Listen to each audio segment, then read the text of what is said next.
What is strongyloidiasis? It is the infection caused by Strongyloides stercoralis. It occurs in two phases: acute phase, chronic phase. Acute phase. It occurs in three areas: in lungs.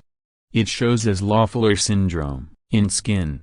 It shows as pruritus, also known as ground itch. It also occurs as cutaneous larva migrans; in GIT. It shows as abdominal pain and watery diarrhea, chronic phase; in GIT.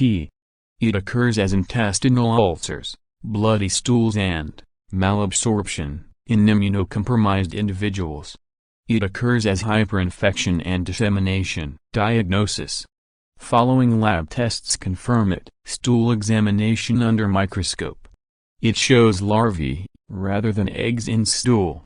Because eggs are not released in stools, only larvae are. Differential leukocyte count.